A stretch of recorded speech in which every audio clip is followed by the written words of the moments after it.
Bonjour à toutes, bonjour à tous. J'ai le plaisir de vous présenter aujourd'hui une leçon relative à la modélisation de la série temporelle de l'indice CAC 40, l'indice de la Bourse de Paris. Pour ce faire, nous allons utiliser l'algorithme de Box-Jenkins et en particulier le modèle ARIMA parce que nous estimons qu'il s'agit d'une étape indispensable pour appréhender la complexité inhérente aux séries financières et le CAC 40 fait partie de ces séries. Je commencerai par donner un aperçu historique sur l'évolution du CAC 40 depuis sa constitution. On observe qu'au cours du temps, son comportement est caractérisé par des fluctuations irrégulières, par une alternance de phases haussières et de phases baissières, ce qui témoigne d'une très forte volatilité. Et lorsqu'on va essayer d'analyser la dynamique de sa moyenne et la dynamique de sa variance, on s'aperçoit qu'il s'agit d'une non-stationnarité en moyenne que nous avons pu mettre en évidence grâce au test de racine unitaire de Dickey-Fowler dans une leçon précédente. Et pour éliminer cette tendance stochastique, cette non-stationnarité en moyenne, on fera appel au filtre de différence première qu'on note par delta. Quant à son non-stationnarité en variance, on fera appel à une transformation logarithmique pour stabiliser la variabilité de la série temporelle. L'analyse du corrélogramme de la série temporelle du CAC 40 nous permet d'observer un pic significatif au retard 1 de la fonction d'autocorrélation partielle et d'une décroissance lente de sa fonction d'autocorrélation. Il s'agit d'un AR1, mais d'un processus autorégressif d'ordre 1 particulier, parce que pour un AR1 standard, la décroissance de la fonction d'autocorrélation est de nature exponentielle ou de nature sinusoïdale amortie.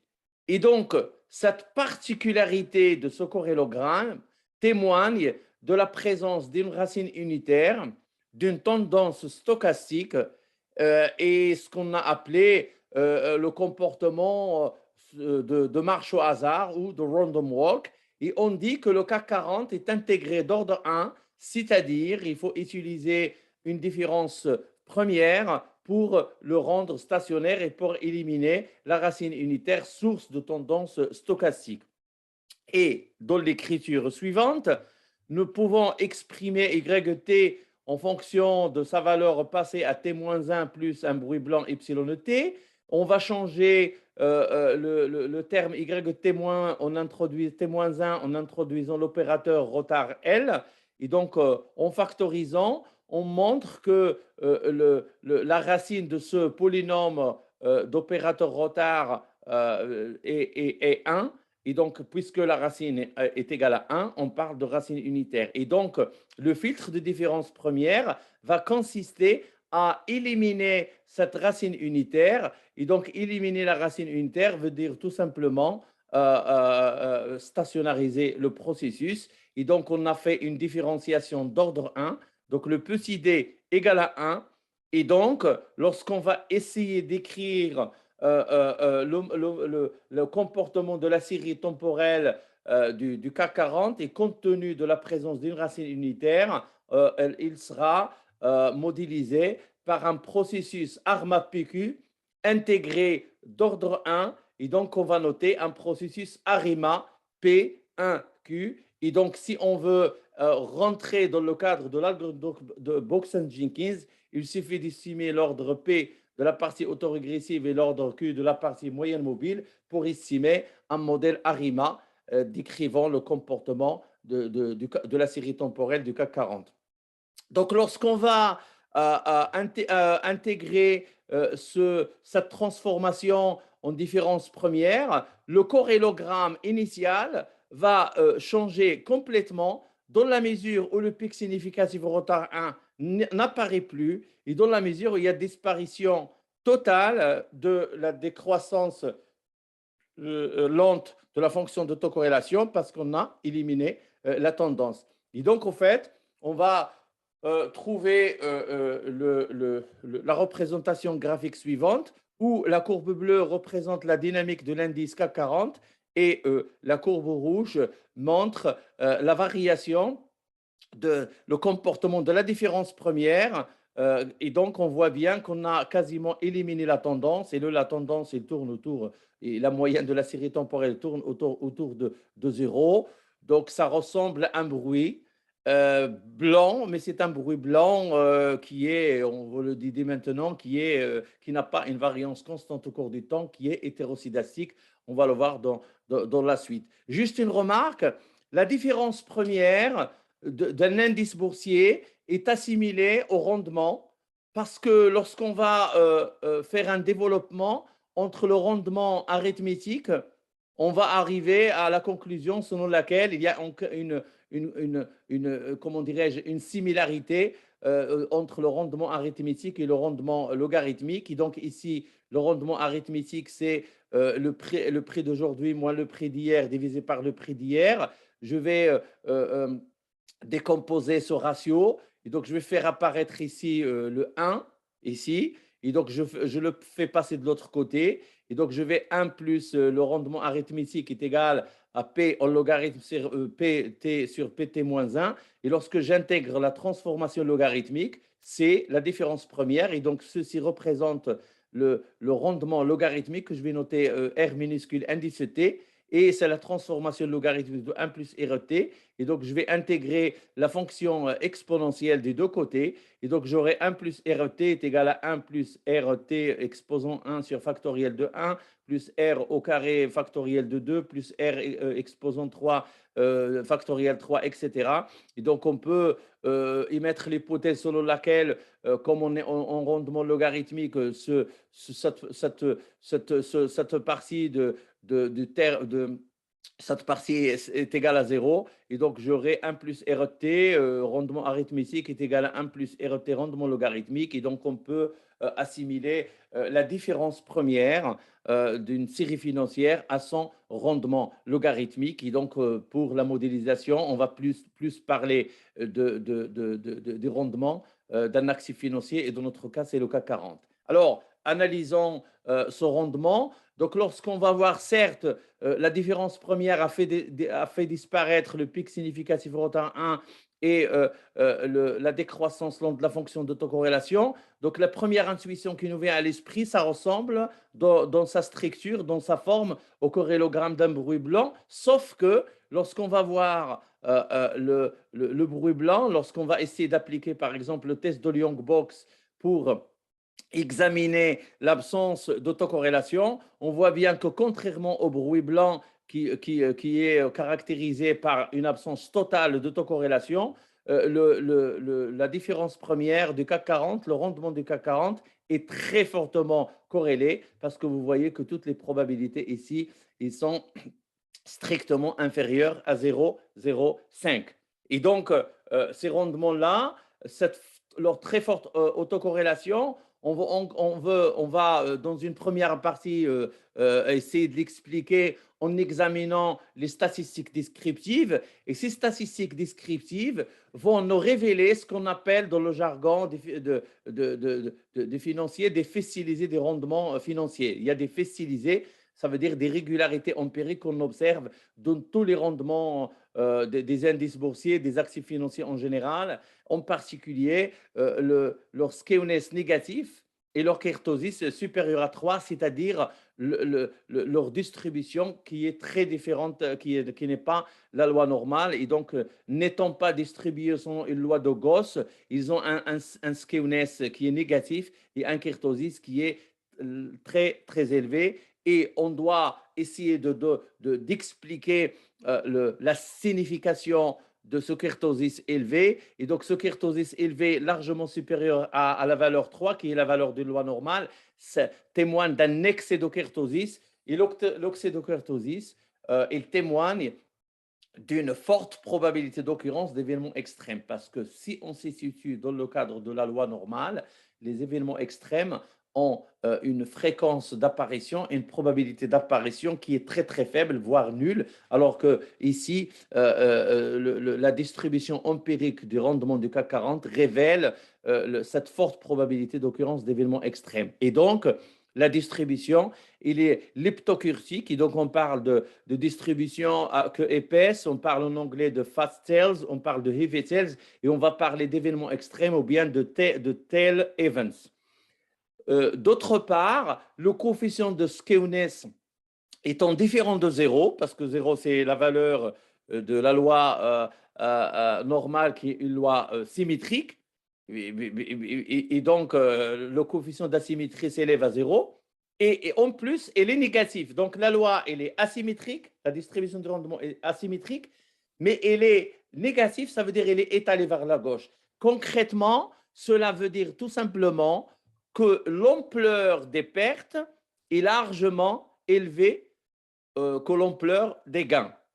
Je répète, le skewness négatif veut dire tout simplement que l'ampleur des pertes, ça veut dire le côté, les rendements de signes négatifs, est largement plus élevé que celle des gains, ça veut dire les rendements de signes positifs. Et cela s'explique par les différents crashs, les différents éclatements du bulle qu'a connu l'indice CAC 40 et tous les autres indices boursiers, en particulier l'éclatement de la bulle Internet en 2000, l'éclatement de la crise du subprime en 2008 et l'éclatement et la très forte dégringolade à la suite de l'apparition du Covid-19. Et donc, au fait, lorsqu'on va essayer de faire une représentation de ce qu'on appelle le QQ-plot, on voit bien que par rapport à une loi normale qui est représentée par cette ligne rouge, on voit bien que les extrémités, il y a une épaisse, les extrémités et la queue de distribution, il présente beaucoup d'événements extrêmes et donc la loi, la loi de distribution des rendements et de leptocurtique. Et donc, au fait, ici, ce graphique, non seulement il montre la leptocurticité, mais surtout le skewness de signe négatif et on voit l'étalement de la distribution vers le côté gauche, c'est-à-dire que l'ampleur des pertes est largement supérieure à l'ampleur des gains et en plus, la queue de la loi de distribution est beaucoup plus épaisse que la queue d'une loi normale qui résulte de la forte probabilité d'occurrence d'apparition des événements extrêmes. Et donc, pour appréhender cette dynamique du CAC 40 avec les fils stylisés dont on vient de parler, nous allons essayer d'estimer un modèle ARMA-PQ sur les rendements du CAC 40. Et donc, cette estimation se déroule comment? Ben, tout simplement, comme sur la base des corrélogrammes, nous n'avons pas comment dirais-je, ne correspondent pas à un corrélogramme théorique, ça ne ressemble pas à un AR1 théorique, ça ne ressemble pas à un AR2, ni à un AR3, ni à un AR4, ça ne ressemble pas à un corrélogramme typique d'un processus MA1, MA2, MA3, etc. Et donc, nous allons naviguer à vue, ça veut dire nous allons essayer toutes les combinaisons possibles entre les différents retards P et les différents retards Q de la partie du processus moyenne mobile. Et donc, nous allons essayer ensuite, dans un deuxième temps, d'estimer le phi 1, le phi 1, le phi 2, le phi 3 jusqu'au phi de l'ordre P, et puis le θ 1, le θ 2, le θ 2 pour avoir ce processus ARMA qui s'ajuste aux données des rendements de l'indice du CAC 40. Et donc, au fait, on va procéder comment? On va fixer des bornes maximales de l'ordre P de la partie autorégressive et l'ordre Q de la partie moyenne mobile. Et moi, personnellement, j'ai l'habitude de le fixer à 5. 5, ça correspond à 5 jours de bourse, lundi, mardi, mercredi, jeudi, vendredi. Donc, je vais prendre un retard 5 pour P et un retard Q pour P. Et donc, je vais rapporter la valeur d'un indice, d'un critère d'information. Et donc, je vais choisir, je vais remplir le tableau, je vais avoir de 0 à 5 et de 0 à 5, je vais avoir 36 modèles ARMA estimés. et je vais, sur la base d'un critère d'information, moi je vais le faire sur la base du critère d'Akaïk, je vais choisir laquelle des combinaisons entre P et Q qui permet de minimiser ce critère. Et donc, si vous voulez, je vais d'abord estimer le premier modèle. Ça, c'est un premier modèle où il n'y a qu'une constante. Ça, c'est le modèle ARMA 00. Et donc, vous voyez que ça, c'est la valeur du critère d'Akaïk. Et là, ça, ce n'est pas significatif. Ensuite, j'estime un modèle AR1 ici. Un modèle AR1 et toujours, je note la valeur du critère d'information d'Akaïk. Ensuite, je vais estimer un AR2, je vais estimer un AR3, j'estime un AR4, j'estime un AR5, et puis j'estime un MA1, MA2, MA3, MA4, MA5, et puis je commence à faire les combinaisons. ARMA 1.1, ARMA 1.2, ARMA 3.3, ARMA 4.4, je fais toutes les combinaisons possibles. Et donc, à un certain moment, je vais avoir un tableau qui résume toutes les valeurs d'Akaïk, qui résume les valeurs du critère d'Akaïk pour tous les retards P et Q de la partie autorégressive, de la partie moyenne mobile. Et donc, en fait, je retiens deux modèles qui ont le critère d'Akaïk le plus bas. Le premier modèle, c'est un modèle ARMA 3.3. ARMA 3.3. Et donc, vous voyez que ici, même avoir estimé le modèle ARMA 3.3, il reste encore une très, très forte autocorrélation ici. Ça veut dire que ce n'est pas le bon modèle parce que les résidus sont encore autocorrélés, alors que lorsqu'on effectue une estimation d'un modèle ARMA, nous avons l'objectif d'éliminer l'autocorrélation et d'éliminer la dépendance linéaire et donc de filtrer la dépendance linéaire entre les différentes réalisations du processus qu'on est en train d'analyser. Et puis, je prends ici comment dirais-je, le modèle le plus complet, ça veut dire ARMA 5.5. Et donc là, vous avez, bon, il y a disparition d'autocorrélation. Et puis, il y a un retour d'autocorrélation ici à partir du retard 30, même comment dirais-je, même à 10%, parce qu'à 5%, on peut dire qu'il y a plus d'autocorrélation, mais à 10%, il y a une présence d'autocorrélation.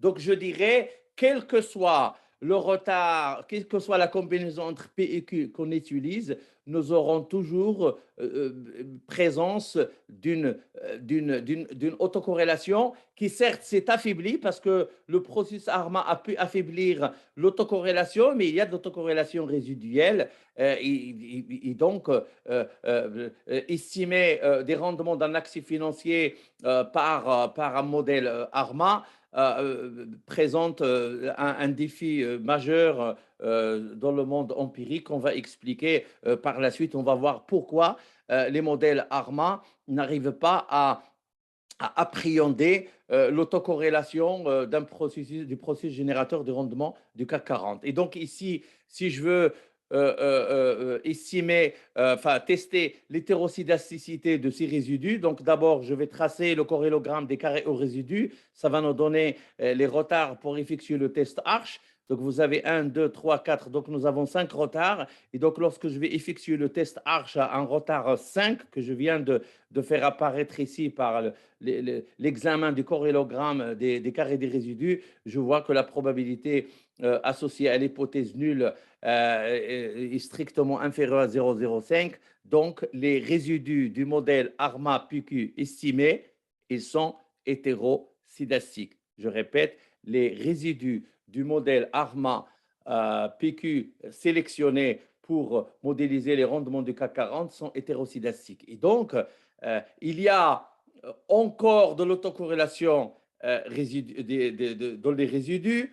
Il y a une très forte hétérosidasticité et de surcroît, la distribution, il garde encore son skewness négatif et son kurtosis qui est largement supérieur à 3. Et lorsqu'on va comparer les résidus d'un modèle ARMA-PQ estimé et les rendements du CAC 40 d'un point de vue de leur statistique descriptive, on voit que la statistique Jacques-Béra qui s'est élevée chez les rendements à 11 419, ici, on a pu baisser, mais vraiment marginalement, quoi, de 11 419 à 11 372, c'est vraiment très, très marginal comme diminution de Jacques Béra. Et donc, en fait, on n'a pas, si vous voulez, amélioré ou corrigé l'absence de normalité de la distribution du rendement du CAC 40. Et le kurtosis, il reste encore très élevé. Il dépasse largement 8. Ça veut dire qu'il dépasse largement l'excès de kurtosis. Il est supérieur à 3 de 5 unités. Et ici, le skewness, il garde un niveau négatif. Et donc, la question qui se pose, on va dire tout ça pour ça. Ça veut dire on a mobilisé 36 modèles Arma, on a sélectionné 2 ou 3 les meilleurs. Mais lorsqu'on va analyser les résultats de ces modèles Arma, on voit qu'il y a encore persistance de l'autocorrélation, même légère. Il y a une très forte hétéroscédasticité, il n'y a pas de normalité. Et donc, les résidus du modèle ARMA sélectionné et le meilleur parmi ceux qui étaient estimés débouchent sur des résidus qui ne correspondent pas à un bruit blanc. Et donc, il y a un problème soit il y a un problème dans le modèle ARMA spécifié, mais là, ça m'étonnerait parce qu'on a choisi 36 et on a pris une structure de retard très, très riche. On a pris un modèle où on a estimé 11 paramètres. Donc, on ne peut pas faire mieux pour appréhender pour analyser la série, l'équation de la moyenne de la série des rendements. Et donc, la question qui se pose, pourquoi les modèles ARMA ne sont pas performants pour modéliser les séries financières? Et donc, en fait, on atteint ici des limites. Et donc, ces limites, d'abord, pour les expliquer, d'abord, les rendements des séries temporelles financières, le CAC 40, les S&P, le FTSE, le Nasdaq, le DAX, sont caractérisés par une très forte hétéroscédasticité. Or, les modèles linéaires, tels que les processus ARMA, parce que les processus ARMA sont des processus stationnaires mais linéaires, qui ont été introduits par Box et Jenkins, sont dans l'incapacité de prendre en compte de tels phénomènes, et en particulier la variabilité de la volatilité au cours du temps. Parce que, si vous voulez, dans le modèle ARMA, l'espérance conditionnelle elle varie au cours du temps, alors que la variance conditionnelle ne change pas. Ça veut dire les modèles ARMA sont basés sur une hypothèse d'homocydasticité. Et donc, dès que cette hypothèse n'est pas vérifiée, le modèle ARMA atteint ses limites, et ses limites conceptuelles, parce qu'il a été construit pour appréhender des séries temporelles qui ont une variance constante au cours du temps. Et donc, pour remédier aux lacunes des modèles ARMA, Monsieur Robert Engel, le prix Nobel 2003, en 1982, a introduit une nouvelle classe de modèles qu'il a appelé les modèles autorégressifs conditionnellement hétéroscédastiques ARCH. Et ces modèles sont capables de capter le comportement de la volatilité au cours du temps qui correspond à une non-linéarité en variance. C'est-à-dire que les modèles ARMA étant des modèles linéaires ne sont pas aptes, ne sont pas capables de capter le comportement non linéaire et en l'occurrence ici, le comportement non linéaire de la variance qu'on appelle hétéroscédastique. Et donc, à partir d'aujourd'hui, nous allons explorer ces modèles Arch qui ont été introduits par Oberengel et les modèles Garch qui ont été introduits par Tim Boler-Slev comme généralisation à partir de 1986 pour modéliser les séries temporelles financières et en particulier celles du CAC 40. Je vous remercie de votre attention et je vous dis à bientôt et au revoir et au plaisir de faire une nouvelle leçon.